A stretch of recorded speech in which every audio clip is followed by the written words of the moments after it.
मेरा यह है कि काइंद्रा युद्ध के बारे में भारत पूरा जाने कि काइंद्रा के अंदर क्या हुआ था। गोर का होने की वजह से वो गोरी कहलाता है। मोहम्मद इसका नाम है। वो गुजरात पर कब्जा करना चाहता है।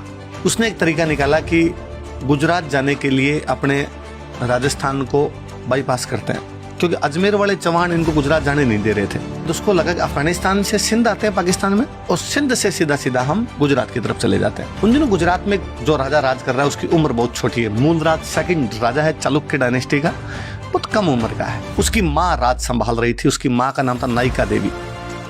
तो गोरी को यह भी लगता है कि एक महिला राजा है गुजरात की, तो इजीली कब्जा करने में सक्सेस हो जाएंगे। तो गोरी सिंध की तरफ से बढ़ता है। नायिका देवी बड़ी बहादुर महिला है। पता नहीं क्यों भारतीय इतिहास उस महिला को वो दर्जा नहीं दे पाया जिसकी वो हकदार थी।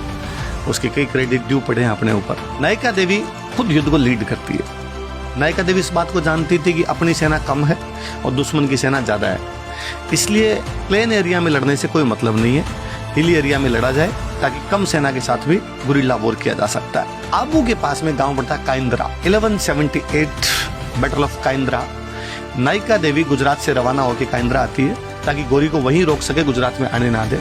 नायिका देवी इस बात को भी जानती है कि यूनिटी बड़ी चीज है, तो क्यों ना राजस्थान के आसपास के राजाओं को इकट्ठा किया जाए। गुजरात के टच करते हुए राजस्थान के 3 बड़े राजा उन दिनों थे।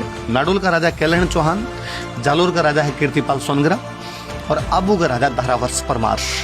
उन तीनों को इन्वाइट करती है कि आप मेरा साथ देने के लिए, और वो तीनों जाते हैं। उस युद्ध में गोरी को इतना बुरी तरीके से हराया जाता है 1178 में कि गोरी दोबारा उस रास्ते से कभी आया ही नहीं। एक तो आज भी गोरी को भारत में इसलिए याद किया जाता है कि उसने 1192 में तराइन के सेकंड बैटल में पृथ्वीराज चौहान को हराने के बाद दिल्ली पर कब्जा कर लिया।